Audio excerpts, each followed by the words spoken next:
Welcome back, everyone. It's Caleb. I'm sitting inside of a 2025 Buick Envista. Now, this is a preferred, so the interior climate controls are slightly different over, say, a Sport Touring or an Avenir. Each trim level has a slight variation, but let me go ahead and flip us around. I'll show you how to use your climate controls, so it makes it easy, whether it's super cold or super hot out.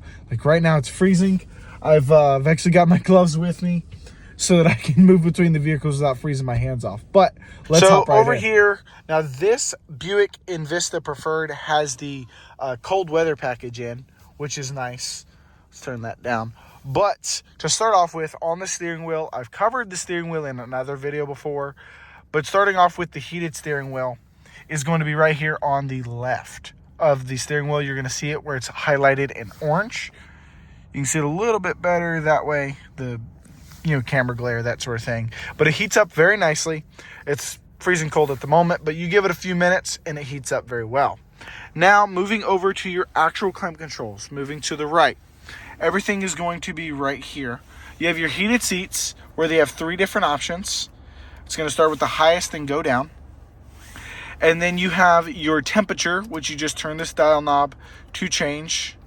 And then AC for your air conditioning, but I just pressed auto when I hopped in.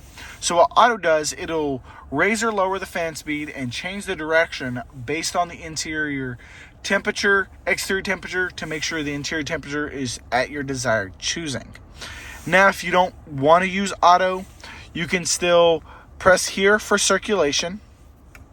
You can choose down towards your feet, up towards your face, so on and so forth, and then you have your defrost, or defrost and some vents, max defrost and max defrost for the rear. Now, to change your actual fan speed, I'll turn defrost off. To change your fan speed, you turn this and you'll see the dials go up. You just have one little tick at a time. I always like auto. After I was told about it, I've used it ever since. The only thing I mess with is the temperature.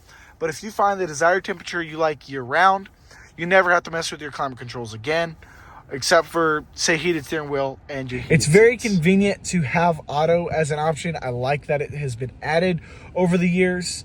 I do want to say thank y'all for watching. I hope this was helpful. I hope you're having a great day. I'll see y'all on the next one.